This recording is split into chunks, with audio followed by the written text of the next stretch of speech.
I'm not sure it was tonight. Yeah.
Good afternoon, everyone. It is now 2:05.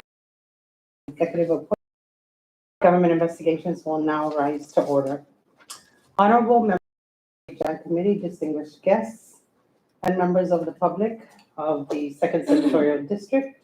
On November 22nd, 2023, Governor Arnold I. Palacios nominated Ms. Lillian Ada Tenorio to become the 20th Associate Judge of the CNMI Superior Court, and only the 4th female nominated to this position in the infant history of the CNMI judiciary.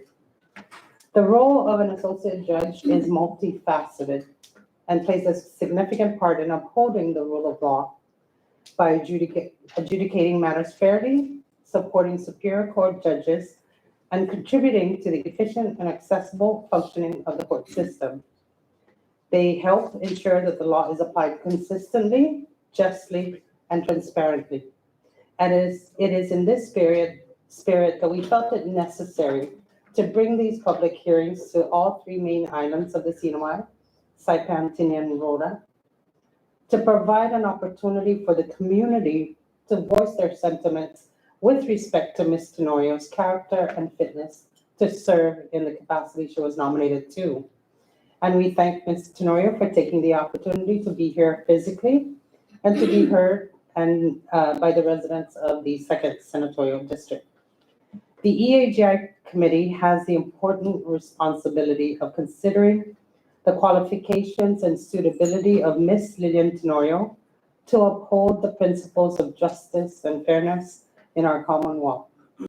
This is a critical duty, and I appreciate the contributions from the members of the EAGI committee for their understanding, cooperation, and commitment to this process. We are here today because this nomination requires the advice and consent of the Senate, a procedure that is unique to the Senate. And this hearing is part of our democratic process, which involves the legislature exercising its authority under the Constitution and laws to vet the credentials beyond their educational and professional standing in order to either recommend, to confirm, or to reject the nomination.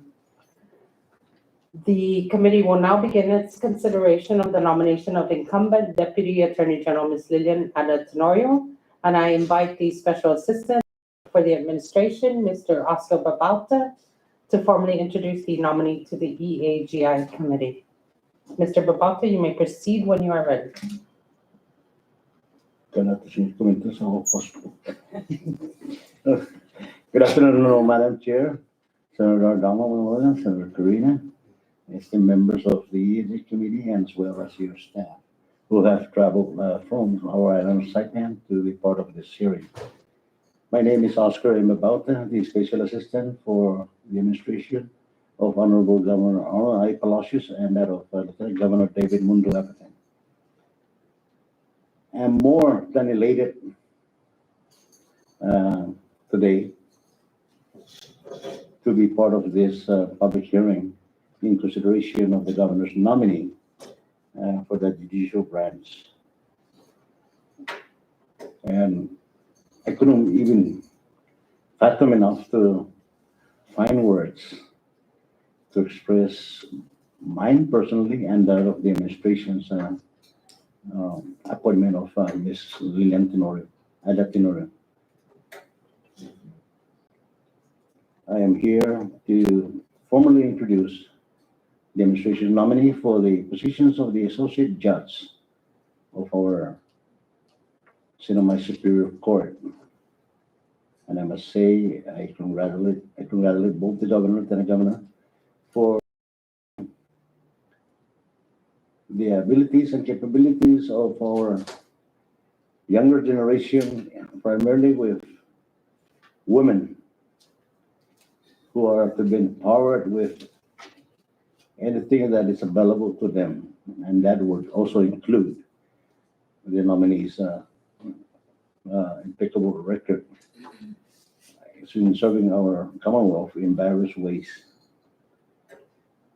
And with that, Madam Chair, the administration of Governor Palacios and Lieutenant Governor Apatan, and personally myself, I implore upon all of you to examine her credentials carefully, with honor, and you'll find and you will arrive at the conclusion that Ms. Ada Tenorio is not only a seasoned attorney herself, but also a sociable person amongst our community members in the community. On a personal level, I'm just as elated as anyone here in the room to have had the privilege and the opportunity to stand before you and appear before you. I know Lilian Ada Tenorio the past, I would say maybe 22 decades ago. I was fortunate enough to partake in her capacities or House Legal Counsel during my tenure as House of Representative back in the 90s and into the 20s. Or yeah, late 90s, early 90s and into for more than almost approximately a 2-decade service in the legislature. I find her with her esteemed principle, steadfast guidance, legal guidance, and her sound mind with respect to legality of all pertinent documents that arises out of the House of Representatives. And more so, I conclude myself that to me, she is one of an attorney that really focuses on the equal justice of our Commonwealth, and that be uh, to our public laws that we enact, and more so also with our cinematic constitution. She is very sound-minded in terms of laws being followed by our citizens and protecting them through the supreme power of our supreme law, which is the cinematic constitution.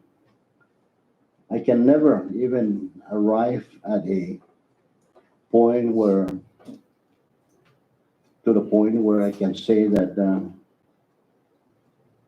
I just can't find a word for that, where I would say I can lean on her on any legal issues and would arrive at a fair and sound guidance, helping me and the other members of the legislature back then.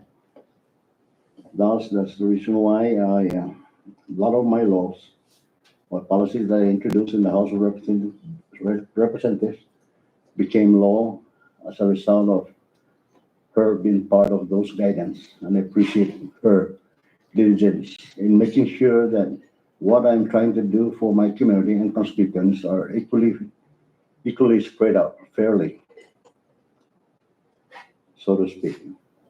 So that being said, Madam Chair and members, I earnestly implore upon you to exercise your august body responsibility and arrive at a very, very favorable consideration of the administration's nominee. I am sure that many people this afternoon from the opinion would appear after I'm done, signifying also their strong support with Deputy Attorney General Lilian Ada Tenorio. On a personal note, I know her very well since I frequent the family's compound in Pinasiso from time to time, and that's how our relationship became more attuned to one another in terms of knowing her personally as part of the Tenorio family, as my sister married into Tenorio herself. So that's how I became to be very, very much uh, knowledgeable of our current Deputy Attorney General Lilian at the Tenorio. I would like to say my last comment is express my gratitude to her husband, Ed, her sons, who is here, one of them, the other one is in the United States, doing some work. And of course, the other siblings of our associate judge nominee who have traveled from Saipan to provide support, moral support for our nominee. So I thank the family and especially, most importantly, the members of the Tinian community for partaking in this important public hearing this afternoon, Madam Chair. That being said, I would despedida you adios, and I'll see you back home next Wednesday morning at 10 a.m. for the same reason that I'll be appearing. I would never stop appearing until we take the vote of our associate judge, Lilian Ada Tenorio, in the near future. So that is it. Thank you very much, Madam Chair, Senator Corina, Senator Donald, and of course, our hardworking staff of the Senate Bureau. Thank you all for being here this afternoon to support this public hearing. Si Jesus Masi, dan buenos días para todos santos, dan por favor, taduzuki dan i-flight. Thank you. Thank you very much. Jesus Masi, Senor. I would now like to ask the nominee, Ms. Tenorio, to please raise your right hand while the legislative assistant assigned to this committee will administer the oath to you. Lilian A. Tenorio, you do solemnly swear under the penalty of perjury that the testimony you shall give in the matter at hand shall be the truth, the whole truth, and nothing but the truth. I do. Thank you. Thank you. You may be seated. At this time, if there are any public comments, I will open the floor to invite members of the community present here today to provide their public comments.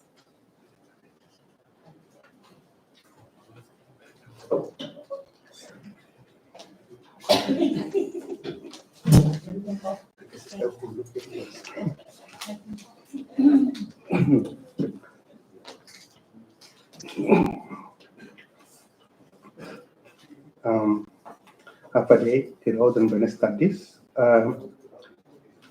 Honorable Selina Babauta, y kumailuluy Komiteng Inapuntan Eksekutibo ng Investigasyon Gubernamento. Tanloki man Honorable na membro Estina Komite.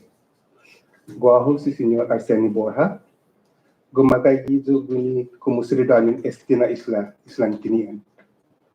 Yung mismo tiempo sa magudzo para bayho representa lokwi i familia na sa Guaho, dumanyai inapuntang gobyerno dan segundo gobyerno, as Lilian Adat Tenorio, segundong abogado hinarat, anay para bay naigwi medgot na suportasyon, pwede maapuntan niya para juez di halong isumangkatan na Islas Marianas. Manhong gizo na si Senyora Tenorio, muli makriyansan niya ni manyananya, umuskwela sa ansu maedukanya, ansu lokwis ni benya di halong komunidad. Benti todo hamzu ni member Estina Komite esta hindi ihapa, kwalifikasyonya, eksperensyanya, dan pininsonya di halong i-gobernamento sa komunidad, sigun di dokumento ni esta ngunhatan hasamiti i komite. I-desisyon ane para huakseptas Estina puesto by hualo na dangklo na sakripisyo hapatinas. Siyempre, apenas gwi gilinanya familia, pinainin ng sosyal, dan okasyon komunidad. Baya sigurahan na si Senyora Tenorio, tihulak abati, i-desisyon ni para hupatinas sanggin estagwi makumpirma, por rason na putmang familia, inatung termanggatong. Taza dinida, anak sinya kumami ino natuhong o sino sutana, zanggin inkonfirma para wes. Kinin Estina testimonio infapaisin hamzu ni membro Estina Komite para inkonfirma si Senyora Lilian Adat Tenorio di Canada dan sabik na manera. Talong biyahi infapaisin ifavorably na konsiderasyon na inkonfirma si Senyora Lilian Adat Tenorio. Jesus Masi. Jesus Masi, Senor Borja. The floor is still open for public comments.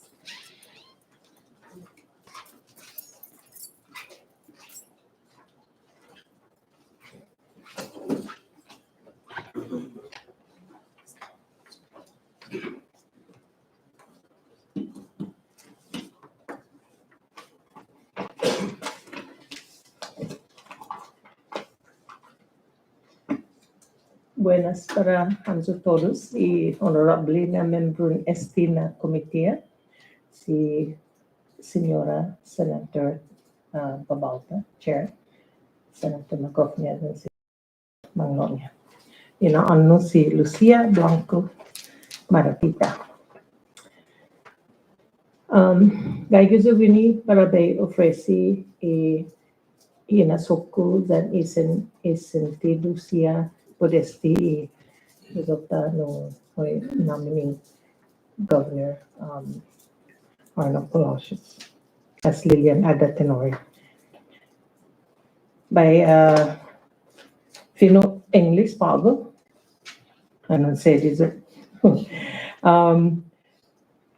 Para ba natungan zulokwi na humani din si Miss Tenorio, si Leo Law School sa umami ginogi physimalog no battle of the minds no during law school.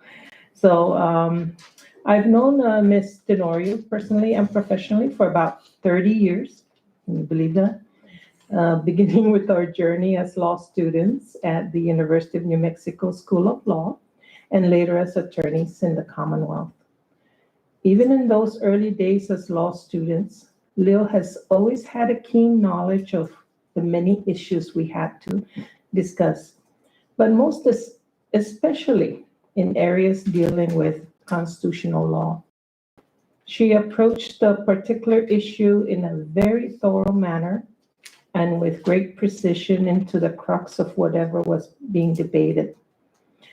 And it was always a pleasure having such intellectual conversations with her.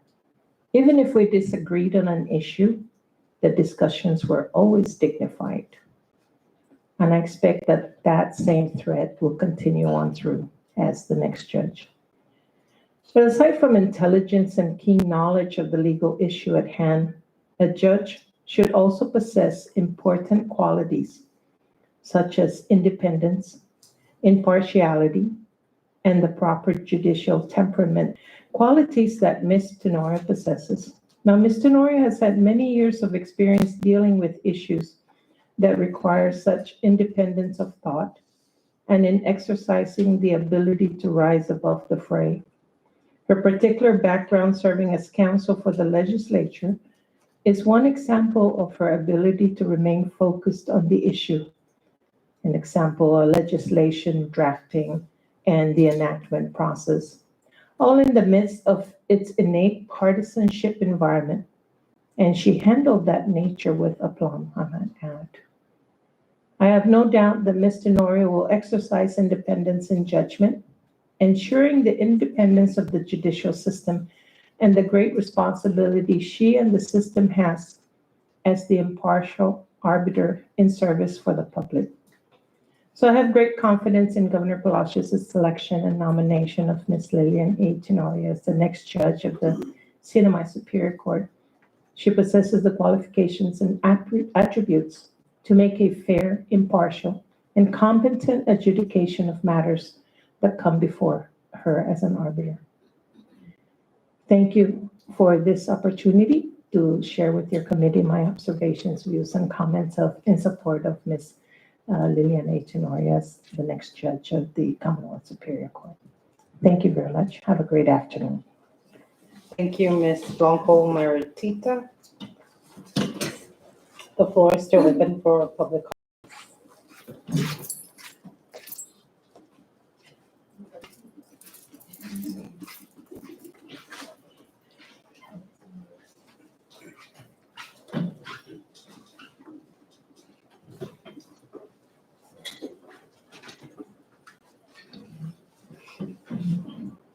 Good afternoon, Madam Chair, committee members, Senator Donald and Senator Carino, and distinguished members. And I appreciate the opportunity here to speak in support of Ms. Lillian A. Tenorio.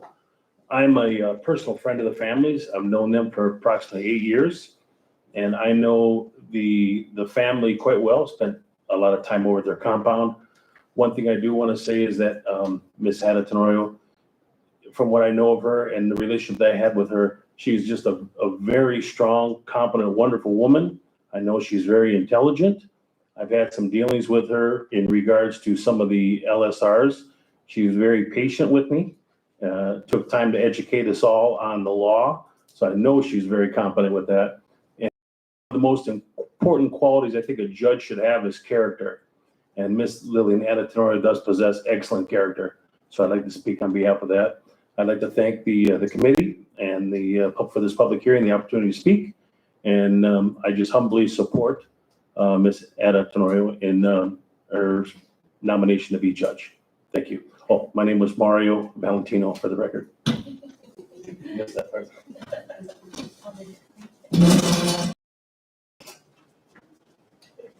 Thank you, Mr. Valentino. The floor is still open for public comments.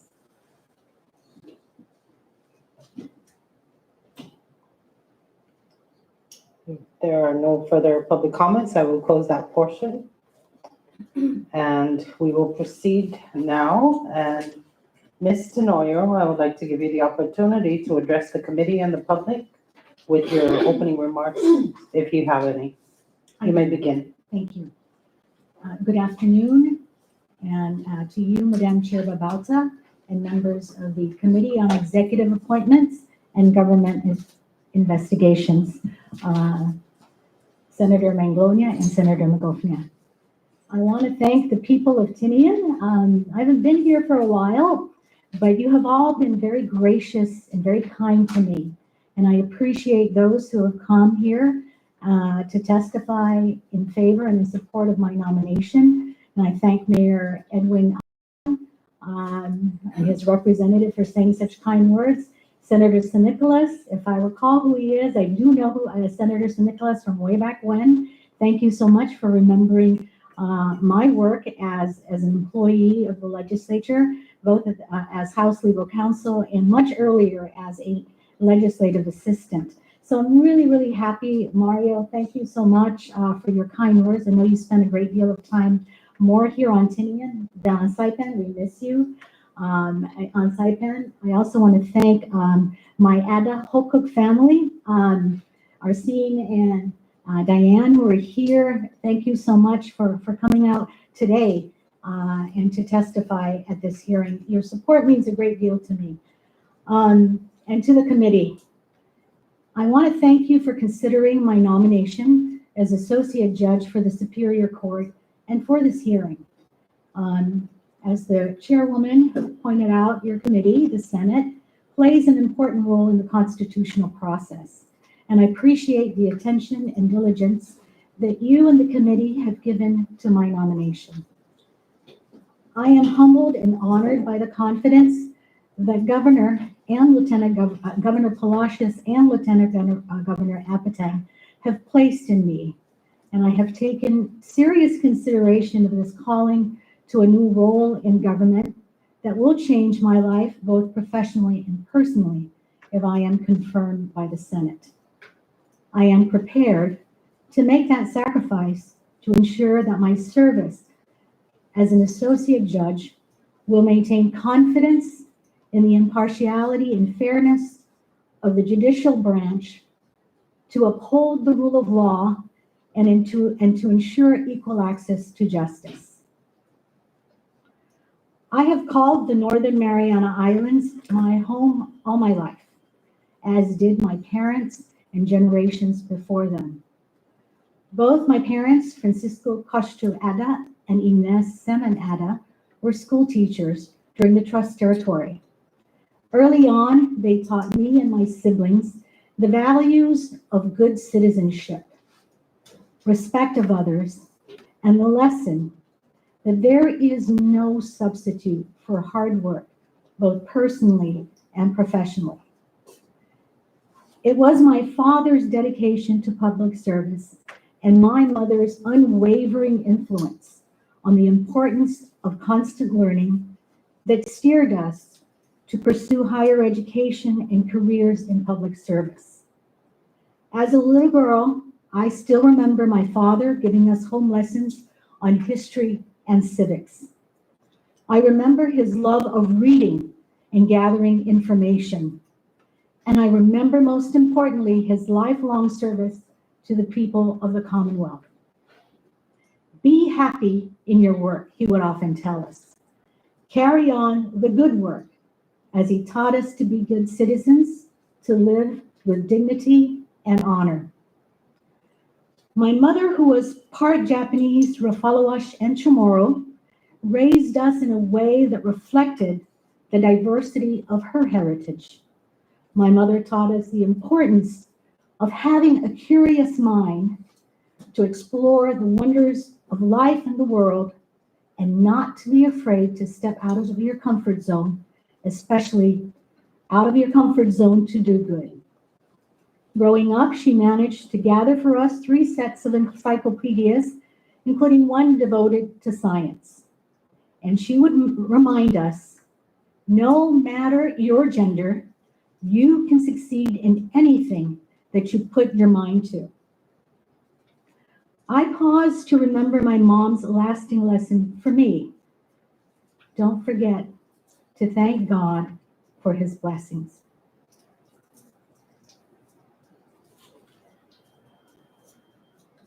These life lessons have nourished me as a daughter, sister, wife, mother, and grandmother, and have guided me through my more than 24 years of experience as a lawyer.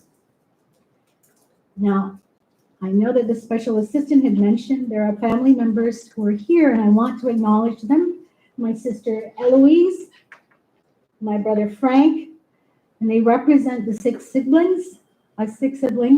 And as our parents watch from above, we are bound by their love and our shared values and life as a family. I am thankful for their support. I also have here my nephew Sable and niece Kate. And again, express my thanks to my Adahokuk family here, Diane and RC, and my fellow UNM law graduate and friend, Lucy Blanco Maritita. It's great to see her back at home. Last but never least, I know that I am here today because of the unconditional love and encouragement of my husband, Ed, who is here, and our sons, Christopher and Andre. Only Andre is here. He is a professional engineer, works in Saipan, and he works for the private sector. Please don't ask him any questions about licensing. Christopher lives in Oregon, and he works as a recruiter for the city of Hillsborough, but he has spent over 8 years working for PSS as a teacher at Cagman and at Career Tech. Now, the committee has a detailed description of my work history and the responses to the questionnaire that you provided to me about 2 weeks ago. And so I won't go to the 40 years of my work experience, and I will stick to the relevant part of it, which is my experience as a lawyer. Now, if you review my history as a lawyer, one might say that my legal experience has been a comprehensive legal journey. And I began as a legislative legal assistant back in the 90s, delving into the intricate workings of the legislative process and developing a keen understanding of crafting and interpreting laws. That's where it began, at the legislature. This foundation and the encouragement of the late Maya Kara to pursue a legal career started me on a journey that continues to unfold. After graduating from the University of New Mexico School of Law, I came home to a clerkship at the Superior Court and Supreme Court, and I worked under Justice John Manglotnia, where I honed my analytical framework and garnered a deep appreciation for the meticulous application of legal principles to relevant facts. Then venturing into the role of counsel for the House of Representatives, I embraced the challenges of navigating the intersection of law and policy, gaining firsthand experience in legislative advocacy. Then transitioning to private practice, I engage in a diverse range of legal fields, from administrative law to family law, collaborating often with seasoned litigators like Robert Torres, and mastering the skills of effective representation of private clients. This private sector experience provided invaluable insights into the competitive legal landscape in the CNMI. I returned to public service in my current position as Deputy Attorney General for the first elected Attorney General for the Commonwealth, the Honorable Edward Menigusin, who is serving his third term. My principal duty has been to serve as the primary counsel for the departments and agencies of the executive branch, and to oversee the staff attorneys assigned to each agency. I have dedicated myself to providing sound legal advice to our agency clients with the preparation of legal opinions and opinion letters, and also representing the Commonwealth in assigned litigation cases. This full trajectory through legislative, judicial, and executive branches has not only equipped me with a comprehensive understanding of the law, but has also instilled in me the versatility and resilience required to serve as a well-rounded legal professional. And I look forward to the new challenges presented, serving as an associate judge if I am given the privilege by the Senate. I understand the role of a judge is to be an independent arbiter of cases brought before the court. Decisions are made impartially by evaluating facts and interpreting and applying law. I will commit to work efficiently and effectively to support and defend the rule of law, the Constitution and laws of the Commonwealth, the Covenant, and the applicable provisions of the Constitution, laws, and treaties of the United States. Thank you again for the opportunity to present comments. I will email you my written comments. I didn't have extra copies, but I will do so to the chair and to the rest of the members. And now, if you have any questions for me. Thank you, Ms. Tenorio. Would you mind providing the copy to the Sergeant at Arms at this time? Okay, Unless you want to clean it up. I do want to clean it Okay. up just a little. Yeah, I have Thank you. We to- have you on record anyway. Sorry. I stand by everything I said. Thank you. We will now begin the question and answer portion of this hearing, and I will recognize at this time Senator Corina Magofna. Thank you, Chair. Good afternoon, everyone. It's good to see you guys again. Mrs. Tenorio, congratulations on your nomination, and thank you for accepting the nomination. I've reviewed your resume, and it's quite an impressive one, I would say.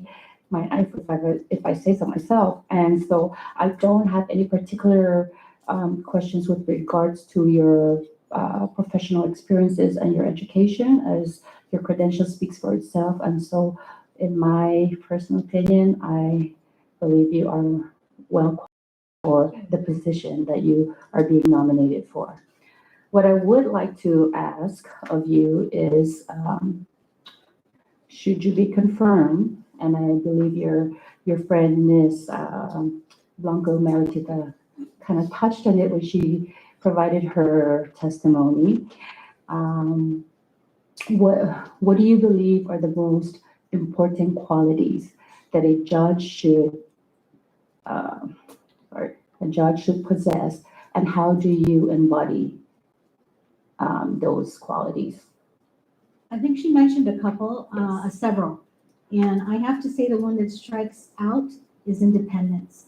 Anyone who has worked with me and has asked me to render legal guidance, be it a private client or anyone else, the department, a head of a department or an agency, I have been independent, not swayed by politics, but only persuaded by the law and how I interpret it and how I apply it and how I view it in terms of the facts as presented to me. So that's a big thing, independence. The other thing is patience. I think that I am a patient person. I've learned in private sector, one of the most important things, qualities that exhibits patience is to listen. You have to listen to people. You have to listen to parties, you have to listen to the attorneys, and to be patient. I think to a great deal of extent, that is, I think that I exhibit that patience. Another important thing is to be fair. I'm fair no matter what my personal views may be about certain things. I go back to what the law says, how to interpret it, and what the facts are, because sometimes I even surprise myself that the law is not consistent with what I initially may have a professional or a legal point of view, let alone what my personal views are. So it's important to be fair, to be independent, to be patient, and to have the right temperament. You know, when people go to court, and I know this because I used to also represent people and I went before judges, that they get terrified. And I represented, the court appointed me to some cases, court-appointed cases, both in criminal defense and child support cases or paternity cases. And my clients, generally, they come because they can't afford a lawyer. They're not in the high income bracket, and so they're terrified to go to court. And one of the jobs that I had, part of my responsibility, I felt, was to make them understand, to demystify the court system and to explain to them how the system of justice can work for them and how I can help them not only with court, getting not getting a result that they want, but to how to advocate for them before the court, and also how to access services that they may need, that they may not know that they can access outside of the judicial system. So that to me was very important, to try and empower them so that they can live their lives knowing that there's a system behind them that supports them. And that to me has given me private practice. If you read through the responses that I gave to the questionnaire, I think that'll show you what are the cases that I find most satisfying. It's those hard cases where you really have to go beyond the call of duty, beyond your legal acumen, in order to make your client feel that the system of justice does work for them. Thank you so much for that response. That really, to me, paints a picture of your character, which your family friend, Mr. Valentino, briefly touched on. And I think it's so important when a position such as the judgeship, right, is up for to be filled. And so in that train of thought, my next question would be, how would you handle a situation in which you became aware of the misconduct of a lawyer or a fellow judge?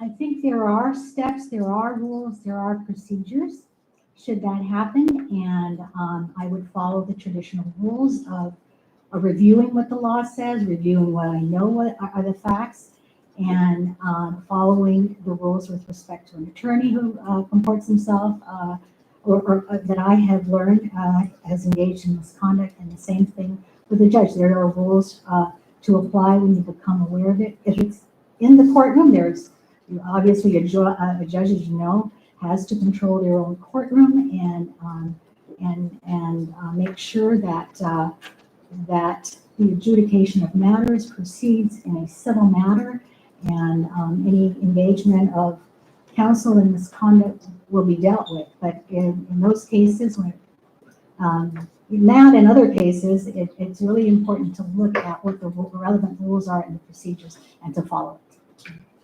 Great.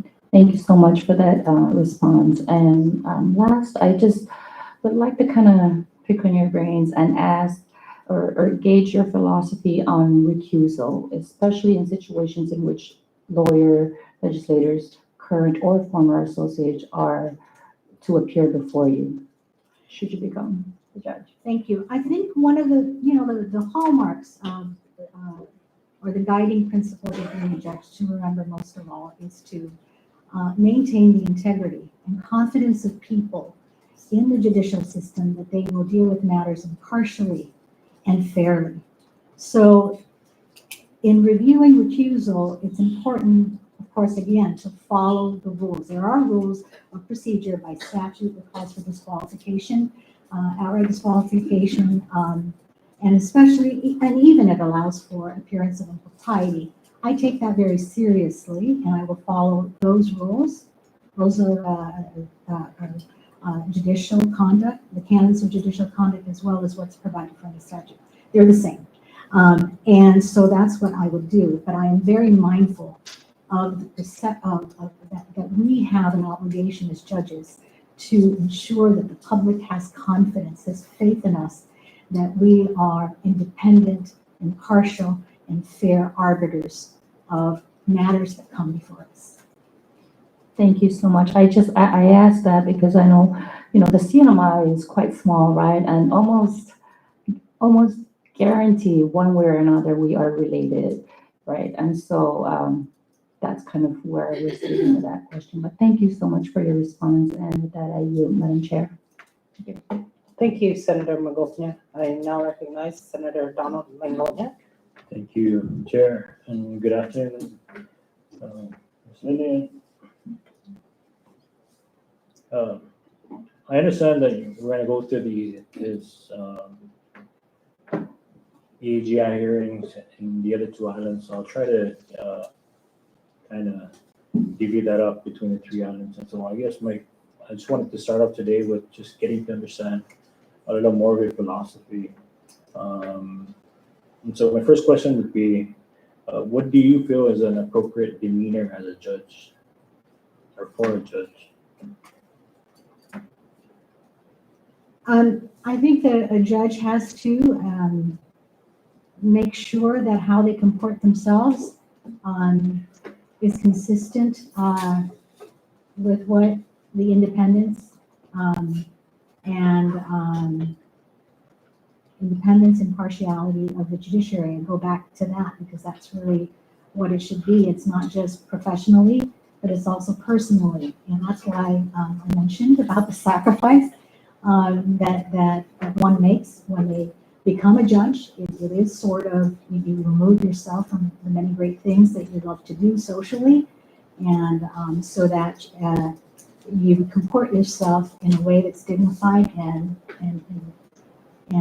reflects what the court is, which is to be independent, impartial, and fair to all who come to the court for matters that they need the court to decide on. And that's really important because that depends on people having confidence, people having that sense that when they come to you, they come to court, that those matters will be dealt with fairly and impartially.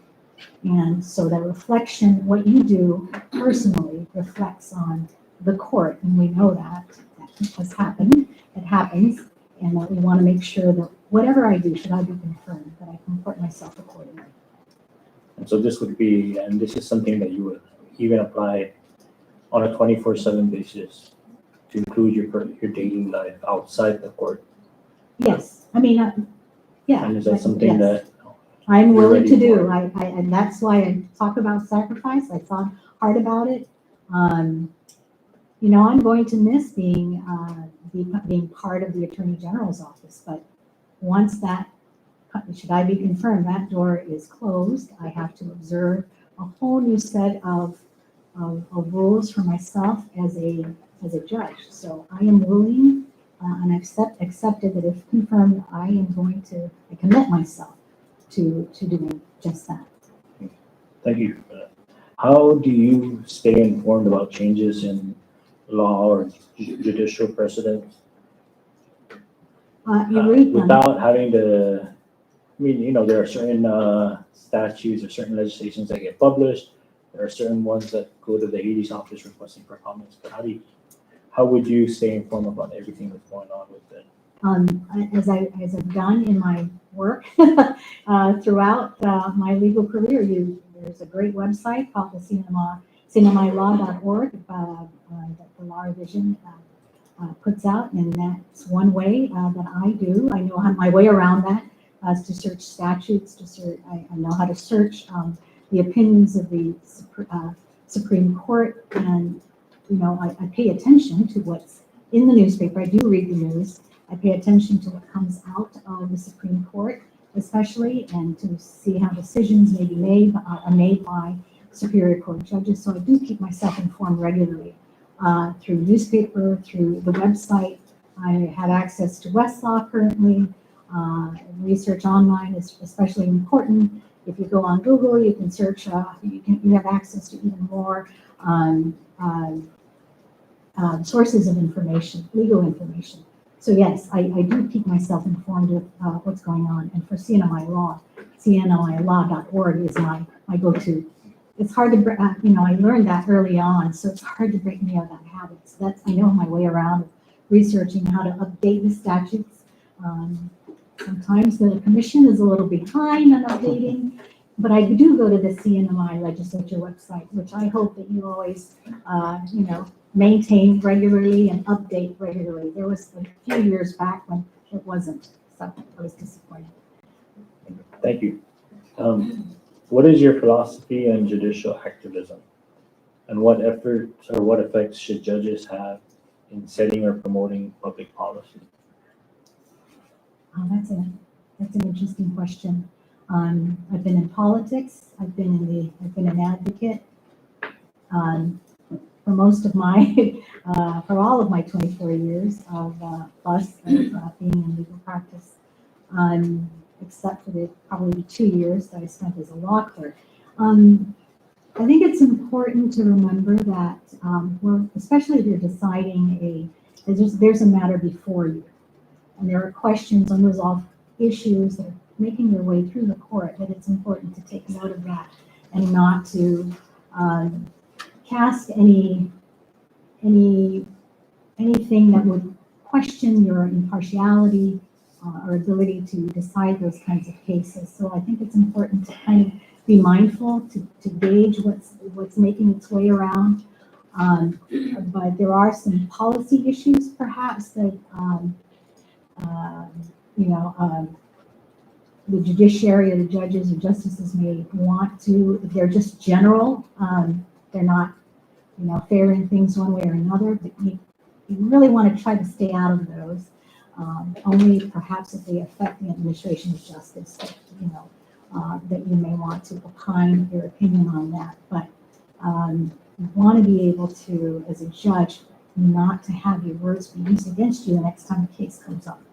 And so that's a very delicate balancing act that one has to keep in mind. Thank you. You mentioned politics, you being involved in politics. Have you ever had any position or played a role in any political party? I did. If you notice, I did answer you. I did answer your questionnaire. I was the president or vice president of the CNMI Republican Party way back when, in 1994 through 1996, when I was a legislative assistant for one of the speakers.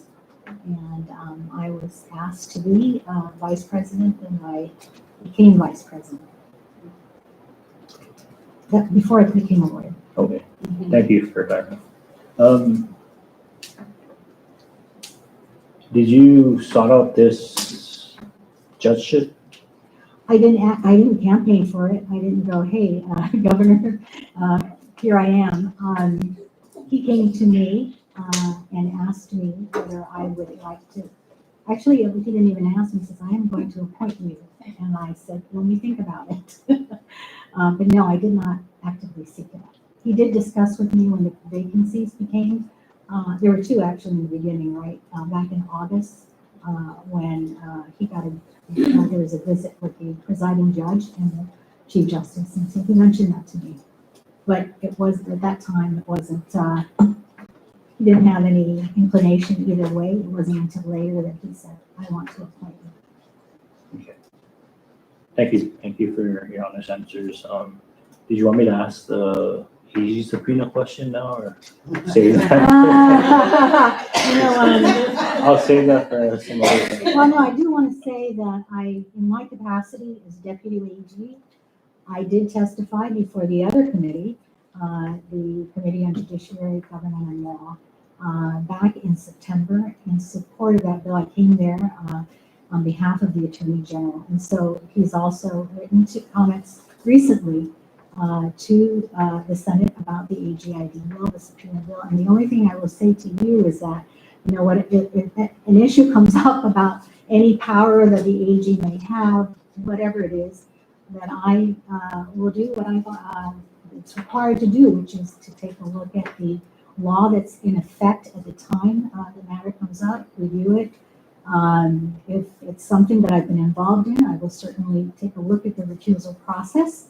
And if it's something that I haven't been involved in, then I will proceed to interpret the law and apply it to the relevant facts. Thank you. Are you renowned, Vanessa? Thank you, Senator Mangonia. You mentioned earlier that you were vice president of the CNMI Republican Party from 1994 to 1996, and you're here before this committee telling us you're going to be impartial and, be influenced by the law. Do you feel that your experience being the CNMI Republican Party vice president at some point, previously, would in any way, sway your sentiments that would influence your decision? Do you still associate with any political party at this time? No, the answer is no. Okay. I worked for the Attorney General's office since 2015.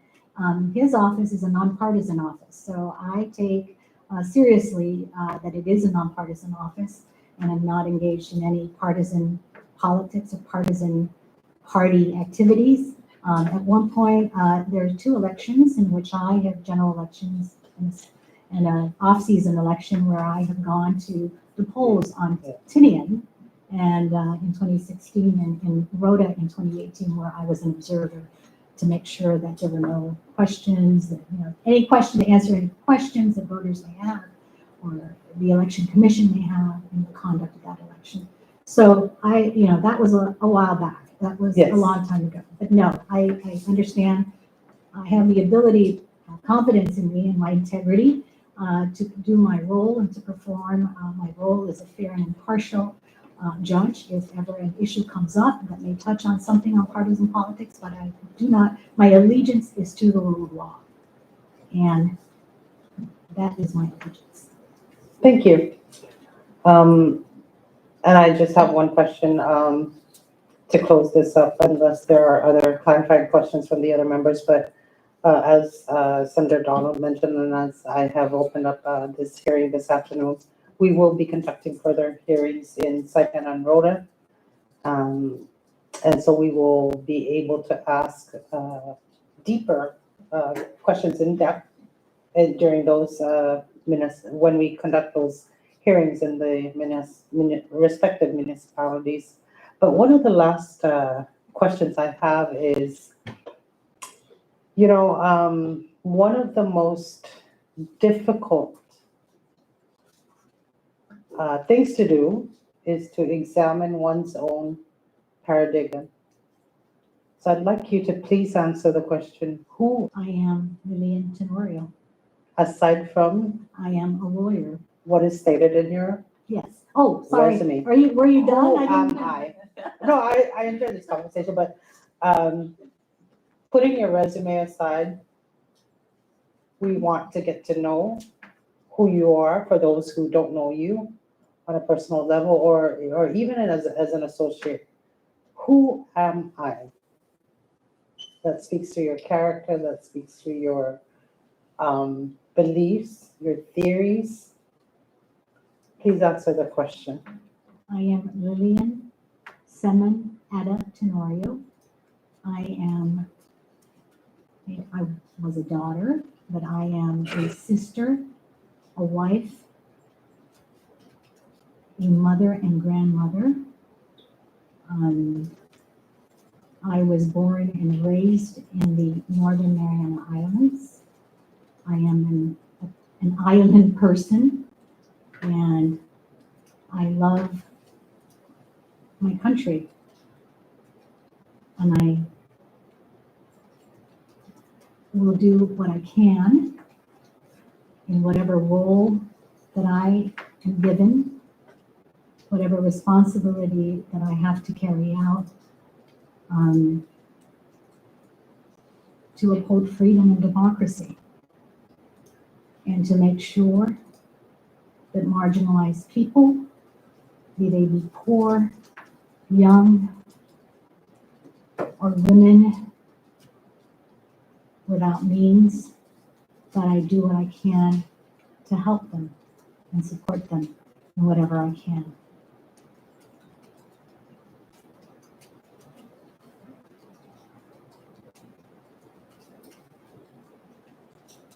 Thank you for that. Thank you for that. And I'm sorry, one last, I promise, question. I was going to tell you that who I am doesn't matter. It's how I view the world, how I interpret. What informs the committee as to Right, okay. who you think I you know, are I and know. what you think you It's a are? pretty deep question. I didn't. One I of the didn't most expect difficult that. questions Curveball. to answer is, who am I? Thank you. One last question.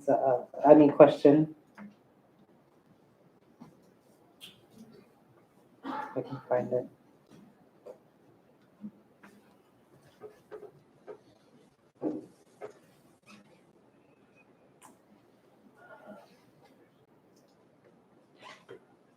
What are your views on the theory of a living constitution, a progressive interpretation of the constitution being addressed or practiced in some states?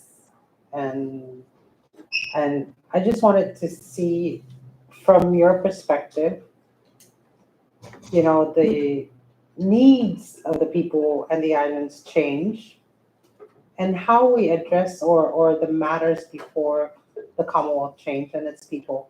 So how do we reconcile the different and changing needs of our islands with a constitution that is written on paper, and we have an obligation to adhere to it, you know, to the letter of the law?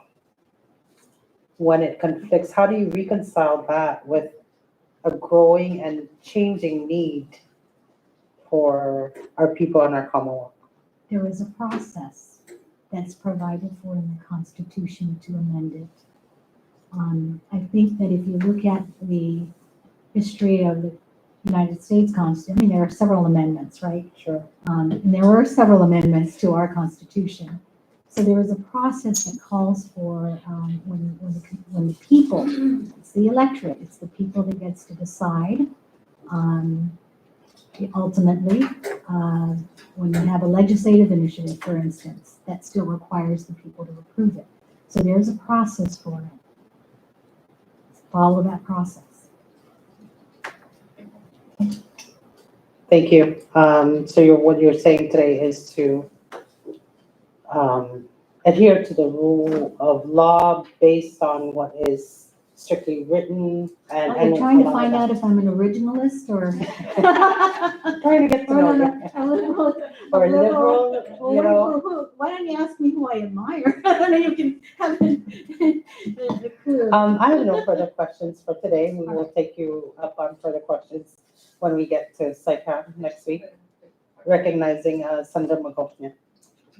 Chair, I just have a quick, probably more like a follow-up question. So, you know, as professionals, especially in your field and with the position that you are vying for, many of us are guided by our principles, our beliefs, our personal principles, beliefs. And again, that speaks to your character, right? But in that profession as a judge, right, it would require you to rely and depend on the facts and the evidence at hand. And you know, it doesn't always agree with your beliefs and your principles, right? Because those are two different things. Those are your personal values and beliefs. And so my question would be, you know, should you be confirmed? Like, how would you address that type of situation should it arise where it conflicts with your personal values and beliefs? I want to first start with saying that whenever I'm as Deputy Attorney General, when I am given a legal issue to review, I follow the analytical framework. Look at the relevant, the applicable law, interpret it, review it, and apply it to the relevant facts. That's what I do. My personal opinion don't come into it. This is an independent review. And then I go in and I talk to the Attorney General or someone else regarding the matter if they ask me to review it. And that's how the process is. And that process will continue into my role as judge if I'm confirmed. Now, judges, I mean, when we do that, but ultimately who decides legal issues? It's the courts. So it's even more important to exercise that independence. You talk about the importance of what kind of attributes a judge may have. Independence is primary to that. But you also remember that you're looking at the rule of law. And because people are looking at you to be fair and impartial. Part of that is to set aside your personal beliefs and to apply the law as you read it, as you interpret it to the facts at hand. And that's how we intend to carry out my responsibilities. Thank you for that. And one last question, I promise. So you suggested that if we wanted to know you more, whether or not you're more on the liberal side or conservative side, I guess I would have to ask, amongst the Supreme Court justices, who would you say you look up to or you respect or you, I mean, I'm sure you respect all of them. Are you talking about this U.S. Supreme Court? Yes, U.S. Supreme Court. She has passed away, and it would be the late Justice Ruth Bader Ginsburg. She is such a phenomenal supporter of women's rights. I recall my mother way back when she went to a women's conference back in Houston. There's a shirt called Women on the Move.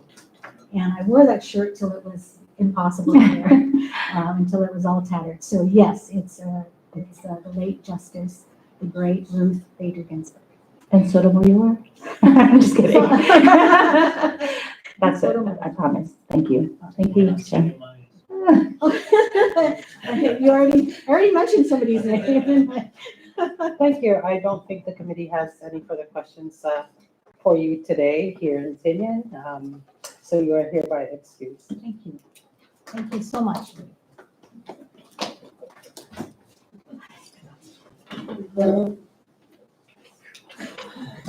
We will to the next item on the agenda, which is miscellaneous or announcements. Thank you, Madam Chair. Just to inform the Tinian public that tomorrow, we had a slight change in agenda, but we still met the 72-hour notice. We added a new tax bill that was passed in the House last Friday, and that is a construction tax. You can view the bill on the CNMI legislature website. That will be included in tomorrow's public hearing at 4 p.m. here in the Tinian Public Library. Additionally, we will have copies available tomorrow for any of the public to view the legislation before we open up the floor for any comments. We also made a change to one of the bills that's up for discussion, and that is a proposed substitute that the members have worked on, and so that is the newer version of the original tax bill that was introduced, that was passed in the House.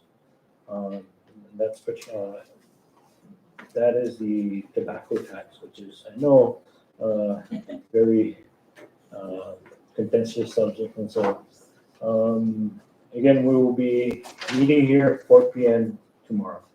Thank you. Thank you, Senator Mangonia. Also want to make an announcement that the next EAGI hearing will be in Saipan next week, Wednesday, starting at 10 a.m. And we will again come with Ms. Tenorio to give Saipan residents the opportunity to speak of their sentiments with regard to Ms. Tenorio. And I just wanted to make that announcement here. If any of your family members are up in Saipan and they'd like to testify, that's the appointed date and time for the next hearing. Also want to thank Senator Mangonia for announcing that, as policymakers for the Commonwealth, it is very important that we receive comments from the public, that we serve from the public, that these policies affect every single one of us. So it's important to hear from them as to their sentiments, whether in support of or in opposition of any bill that we may propose or deliberating on at the legislature. I have no further, so I encourage everyone to please come and let us hear your comments on these tax bills. Tomorrow's committee meeting will be the Senate Standing Committee on Fiscal Affairs, the committee charged with deliberating on financial bills, and we encourage everyone to please come out tomorrow, 4 p.m. here at the library to let us hear your comments on these proposed bills. And if I'm not mistaken, there are about 5 tax bills tomorrow that we will be deliberating on with the community of Tinian.